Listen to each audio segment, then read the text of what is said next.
démocratie, Macky Sall, dégage. Liberté, justice, démocratie, Macky Sall, dégage. Liberté, justice, démocratie, Macky Sall, dégage. Liberté, justice, démocratie, Macky Sall, dégage. ñu ngi leen di jaajëfal yéen ñëpp ci manifestation bi ngeen ñëw pour mën a combattre li nga xamante ne actuellement moo xew suñu dëkk mu nekk situation bu métti actuellement bu ñuy dund. Je pense que le moment est au combat et chacun doit s'initier pour pouvoir mener ce combat à bien en terminer une fois pour toutes. Comme je dis toujours, c'est le dernier combat, c'est le combat de la fin, mais on a besoin de tout Sénégalais, tout Africain, tout patriote, de venir vraiment qu'on puisse se bagarrer. On va se combattre parce que la situation que Macky Sall veut nous imposer au Sénégal devient de plus en plus critique. Vous avez vu les derniers moments, ce qui se passe actuellement. Personne n'a plus le droit de parler. Dès qu'on parle tout de suite, on vient vous chercher.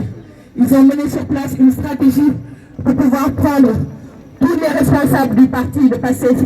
Et ça, c'est des choses qu'on ne peut plus ignorer. Moi, je pense que l'heure est au combat et il faut adopter aussi une stratégie comme eux, ils ont adopté une stratégie. Donc aujourd'hui, on ne se laissera plus berner, on ne se laissera plus faire par la dictature de Macky Sall parce que trop, c'est trop. Nous, depuis qu'il finit son combat, on pense que là, Macky Sall ne va pas finir son combat parce que l'heure est grave. L'heure est grave. Là, nos enfants sont tués. Si vous voyez à Bignona récemment, vous avez vu 2 morts, 2 enfants qui n'ont rien demandé, qui ont voulu juste manifester. On les a tiré des balles réelles. Pourquoi? Parce qu'on les a donné l'autorisation de tirer.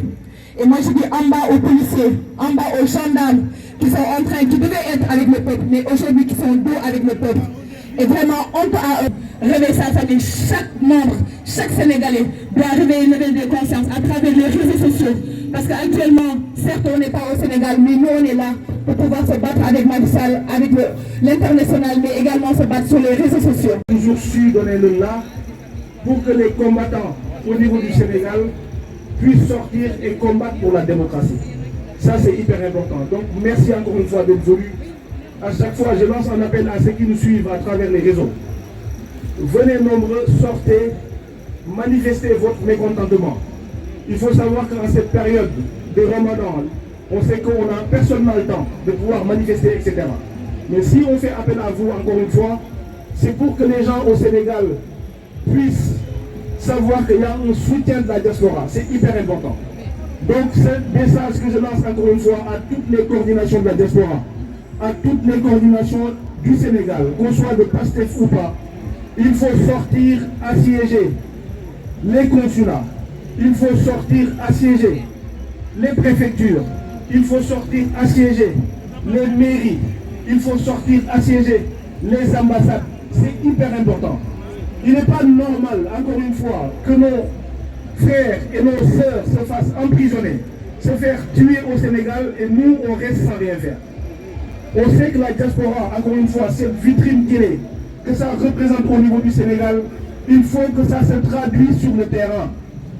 Pour qu'elle nous de faire etc., je reste chez moi. Il faut savoir qu'on on a tous les mêmes problématiques professionnelles, familiales, etc. Mais si on fait appel à vous, de grâce, sortez. Si Macky Sall voit qu'au niveau de la diaspora, que le combat est en train de se tarir, derrière, ils vont prendre confiance, ils vont savoir que, ils vont penser que la diaspora a lâché prise, alors que c'est pas ça. Il faut encore une fois, c'est un devoir les amis. C'est un devoir qu'on doit à nos frères et sœurs qui se font malmener au Sénégal, qui se font priver au Sénégal.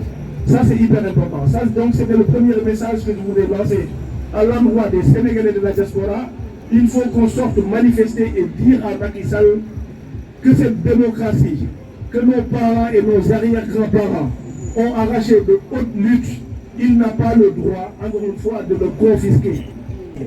Quel que soit le bord politique dans lequel nous sommes, quelle que soit l'appartenance politique dans laquelle on est obligé de combattre pour la démocratie, encore une fois, que nos arrière-grands-parents ont arraché de hautes luttes. Les gens sont morts. Je rappelle encore une fois, depuis mars 2021, on compte plus d'une trentaine de morts. Des gens avec une moyenne d'âge qui ne dépasse pas 24 ans. Aujourd'hui, la police sénégalaise, la gendarmerie, l'armée sénégalaise se permettent de tirer à balles réelles sur des pauvres innocents, qui plus est des jeunes qui constituent l'avenir de ce pays-là. Nous, Sénégalais de la diaspora, avec le confort, avec la démocratie dans nos pays hôtes, on ne peut pas se permettre de rester inerte face à cette situation. On ne peut pas se permettre. Donc les gars, il faut qu'on crie et réclamer la démission de Macky. Macky Sall, démission. Macky Sall, démission. Macky Sall, démission. Macky Sall, démission. Macky Sall, démission. Macky Sall, démission. Macky Sall, démission. Macky Sall, démission. Macky Sall. Où régnera la dictature si on ne veut pas que le Sénégal soit un État totalitaire, où c'est tout ce que c'est de vivre dans un État totalitaire, il nous faut dès maintenant dire non à Macky Sall et à son régime et le faire savoir que le Sénégal est un pays qui, dès le début, a toujours dit non à l'oppression. Donc ce n'est pas maintenant que nous dirons oui à l'oppression. Si Macky Sall veut qu'il y ait la paix au Sénégal, il y aura la paix. Par contre, si Macky Sall veut qu'il y ait autre chose que la paix, nous le foutrons dehors sans réfléchir. Dans la diaspora. Donc nous devons être forts, être présents au niveau des être présents lors des manifestations, prendre la parole, dénoncer au niveau international. 2024, il ne sera même pas candidat, pour ne pas dire être président de la République. C'est inadmissible. Qu'il le sache. Donc, du moment qu'il sait qu'il ne sera pas candidat, la seule chose qu'il essaie de faire, c'est d'empêcher Ousmane Sonko d'être candidat. Ousmane Sonko sera candidat lors des élections présidentielles de février 2024, qu'il le veuille ou non. dañ laa déy ma leen di xamal ne leen président Ousmane Sonko incha allahu rabbi ci dafay nekk président de la République en 2024 loolu mën naa leen wax incha allahu rabbi. Macky Sall tuuti na trop pour soppi loolu kooku moom neen ko neen dalal seen xel yi ñëpp léegi nag daf ñoo woo ci deewoo kon ku ne xam ne ni lii tooy ci moom rek la mën a jóge bu ngeen dégloo li ma leen njëkk a wax ak li ma leen ci tegal ngeen xam ne kon lii tooy ci moom dong la mën a jóge. Macky Sall yow laay waxal en direct Macky Sall yow laay waxal en direct il est encore temps nga sauver sa bopp. maa ngi lay waatal ci yàlla ni tu vas perdre je te le dis ici le 25 mars 2023 tey jii laa la ko wax tu vas perdre. man dama jàpp ne nëbbatu amatul comme ay nëbbatu ñuy way ay damay def lii dama koy làqatu amatul de lépp lu ñuy wax nañ ko wax à visage découvert parce que moom il est en train d'assumer tout ce qu'il fait. Il est en train d'assumer tout ce qu'il fait sans gêne amu ci benn problème donc man pour man amatuñu lu loo xam ne lii dañuy nëbbatoon dara. La dernière fois le président Ousmane Sonko mu ngi wax naan nañu def attention ci yenn affaires yi ñu mën a posté pour ñu bañ leen jàpp. mën nañ ko dégg man loolu li ma ko déggee rek mooy les jeunes yi nga xamante ñu ne sur le terrain jarul ñuy wane seen bopp di feeñal seen bopp mais leader yi ci boppam.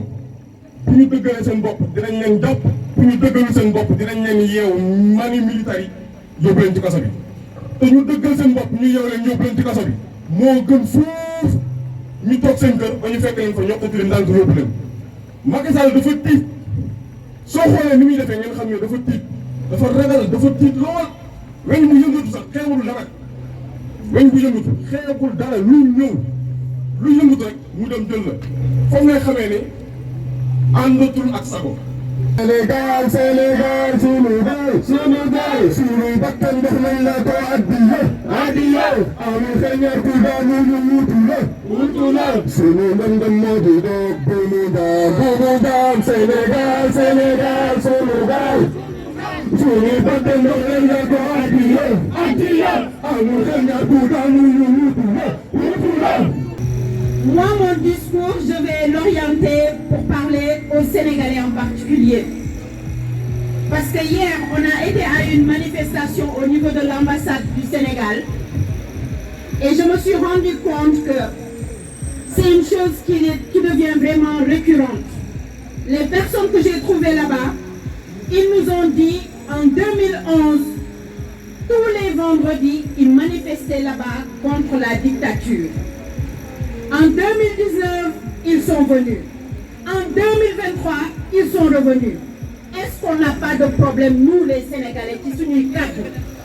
Nous, nous, Macky Sall, nous, nous, lavage de cerveau. Est-ce que nous devons réfléchir? Parce que depuis la dictature 2023, la dire. Pour nous faire en 2024 ou bien en 2039, nous avons une dictature. Dans le Gogo, amatuñu ko. Te man yaakaar naa ne loolu dina fi dakk ndax ku gis ne suñu président Ousmane Sonko li mu ñu wan gëm naa ne te avec conviction que xeexum dictature tey lay jeex en 2023 lay jeex. Donc Ousmane Sonko moomu nangoo lii ñu waruñoo gën a gore nekk ci terrain bi di xeex ñun ñu dëgg naan dañoo continue nos frères continue nos neveux loolu il faut que ça cesse.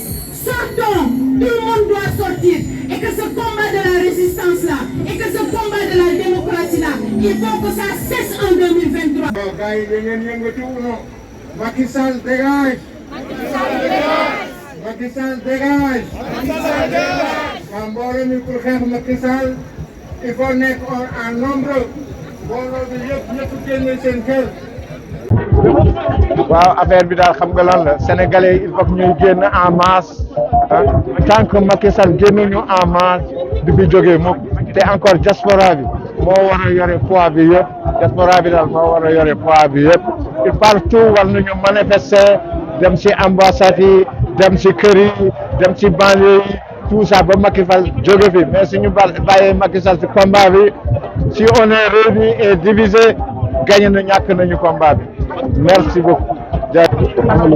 Alors tey dañ fi nekk Trocadéro pour dénoncer li nga xamante ne dafa nekk dictature rampante ci Sénégal parce que gis nañ ne Macky Sall arrestation yi mu nekk di def nii recul démocratique la lu tax mu nekk recul démocratique démocratie da ngay am say opposants yi nga xamante ne dañ lay inciter sax à ce que nga liggéey bu baax mais képp ki nga xamante ne da nga wax léegi lu nekk contraire à ce que Macky Sall pense da lay yóbbu kaso loolu nag fu mu toll nii liberté d'expression bi nga xamante ne Macky Sall daf ko confisqué démocratie nekk en danger loolu la ñu wax il faut que mu dagg bi nag il faut que sénégalais nekk conscient ne bu fekkente ne sa kër voisin mu ngi lakk bul jàpp ne ëllëg du lakk sa biir kër dañuy war a nekk benn say ba mu nekk opposant bi nga xamante ne da nga conscient de l'enjeu de l'heure nga nekk syndicat nga nekk association ñëpp dañu war a nekk benn bloc pour contrer Macky Sall ci dictature bi nga xamante ne ci Afrique de l'Ouest Sénégal dafa nekkoon vitrine mais tey Sénégal dafa régressé loolu moo tax ñëpp taxaw fii nii ñu appelé à ce que mu nekk leader nañu nekk devant jigéen yi ñu nekk seen gannaaw xale góor yi ak xale jigéen noo soog a nekk ci gannaaw parce que on ne peut pas comprendre leader bi nga xam da nga bëgg a briguer la magistrature suprême nga woote manifestation mais bu ñu waxee nga nekk ci kanam doo nekk ci kanam xale yi ñooy jàmbaarloo bu fekkee da nga bëgg dara da lay jaral sax sa bakkan parce que ñëpp xam na ne politique Afrique bokkul ak politique Occident donc na leader yi bu ñu wootee manifestation nañ nekk ci kanam bu fekkee dee dafay am mu am ñi nga xamante ne si ñoom dinañu dee mais du xale ñoom ñooy génn àdduna tout le temps loolu c'est pas normal ñoom ñoo bëgg a jiite boo bëggee jiite nag da ngay nekk devant man loolu lay appelé ñëpp xam ne Sénégal nu mu nekkee woon démocratie bi nga xamante ne Afrique de l'Ouest yëpp dafa nekk vitrine nañ ko delloo si waat régulateurs sociaux yi encore une fois ñoom dañ leen xam ci li nga xamante ne bu fekkee problème dafa am du ñu jël part donc bañ a jël part bi moo tax waruñu nekk neutre nañu woote waxtaan ki nga xamante ne kooku mooy dóore moom moo yor yat nañ ko wax yat bi na ko teg ci suuf ñu waxtaan parce que ki nga xamante ne dafa yore loxoy neenam muy xeex ay droit am doo ko wax bàyyil non parce que moom moo la mën bul di xeex ak moom bu la dóoree da ngay muñ ëllëg ak si biir sa tour dina jot nga lekk loolu nekkul kuy attee da ngay wax ku am doole bàyyil dóore bi parce que kii yow yaa ko mën man loolu lay appelé parce que loolu lañ xam ci Sénégal ñoom dañ ci am cër ñi nga xam ñoom ñoo nekk Touba ak ñi nekk Niassène dañu am cër ci Sénégal que ñu mu neex ñu mu naqari dañu am cër donc nañu woote ñu wax Macky Sall Sénégal moom moo ñu njaboote mu ñeex ñu mu naqari ñu moom mooy président de la République mais na woote dialogue mu teg lépp ci suuf procès yii nga xamante ne ay yëfi caaxaan la na ko teg ci suuf Abdoulaye Wade dafa nekkoon démocrate mu def yi nga xamante ne Abdoulaye Wade mënoon na ko tëj te tëju ko donc képp ki nga xamante ne da nga am say droits civils et politiques mu bañ a def sélection na la bàyyi nga compétir démocratie inclusive la Macky Sall war a woote te loolu moo nekk cëram ndax Sénégal jox na ko lépp mi yëpp dégg na ko boo déggee premier ministre nga dégg président de l'Assemblée nationale nga dégg président de la République donc Sénégal desewu ko dara nañu delloo mu ne buñ ko rendre. pour la liberté amul leneen lu ñu liggéey lu ñu yëkkati lu dul liberté li ma gis muy xew Sénégal nii c'est une dictature rampante benn nit boo xam ne dañ laa fal benn mandat ñaari mandat te yow bañ lay fal sax xeex ñettu mandat moo taxoon ñu fal la tey nga toog di traiter sénégalais yi comme des sous-hommes xam nga loolu kenn mënu koo nangu roxee ñun ñu ngi fii amul loo xam ni maanaam manqué nañu mais suñuy mbokk ñu ngi foofu suñu xel bi Sénégal la nekk saay bu ñu yeewoo ba ñuy tëdd lépp lu ñuy def dañ ciy xalaat Sénégal mënuñu nangu benn doomu aadama di noot benn doomu aadama bu mu mun ci doon Sénégal xëy na bu ñuy wax dañuy yaakaar ne li ñu bokk Pastef la mais li ñu indi Pastef Sénégal la du Pastef ci boppam wala jëmmi Ousmane Sonko mais dañu ne dañu jóg pour delloo si liberté yi Sénégal pour jàppale doomu aadama yi nekk Sénégal maanaam delloo nit ñi seen dignité mooy lan dignité mooy nga mënal sa bopp dignité mooy doo raam pour jot ci dara loolu mooy dignité loolu la ñu bëgg sénégalais bu mu mun ci doon yore dignitéem ci loxoom mënal boppam mën a jàppale njabootam loolu dong la ñuy xeex léegi nag ce qui se passe actuellement nii mooy mais y a une violence extrême boo xam ni ñu ngi koy exercer ci doomu Sénégal yi à travers Ousmane Sonko symbole la ci mais du moom kase tey jii y a à peu près plus de 500 personnes yu ñu jàpp tëj leen ci kaso yi pour lan parce que ils ont manifesté dama jóg ne d'accorduma ci li ñii di def ñu jàpp la yóbbu la tëj la di gëmloo Sénégalais yi leneen ñun ñii ngay gis nii ay Tijaan lañu ay Mouride lañu ay Laayeen lañu ay Ñaseen lañu dañoo bokk ci lu bëri tey jii ñi ngi booleeg ñi nga xam ni bay yàq stabilité boo xam ni maanaam diggante sénégalais beeg sëriñ bi di ko yàq dugal ko ci politique ñoom ñu gëmloo leen ni que ñii nii bëgguñu leen te ñun ci seen njaboot yi la ñu bokk yu mel noonu la ñu bëgg a xeex politique nekk fii sëriñ bi nekk fii stabilité am ci dëkk bi beneen affaire bi may wax mooy concernant la violence bi ñuy wax ni que waa Pastef dañ ci bëgg a indi violence nañu delluwaat ñu xool lan mooy violence nañ ko xoolaat lan mooy violence dëggantaan njaay roqee ñaata nit nga xam yoo xam ni am nañu 40 ans bu ñu yeewoo yoruñu 100 francs ci seen poche ñaata nit nga xam ñu feebar bëgg a faju aspirine sax mënuñu koo jënd ñaata jeune nga xam fii yooyu tasanteel fii France yoo xam ne léegi ñàkk nañu seen xel wala drogue bi sonnal na leen ndax fi ñu jaar pour génn Sénégal pour ñëw fii loolu mooy violence dëgg mooy li xewoon daaw ci benn weer ñu ne 400 personnes dee nañu ci géej gi loolu mooy violence donte gisuñu deret bu tuur li nit ñi di def nii mooy xeex pour la dignité humaine loolu moo ñu tax a jóg du leneen.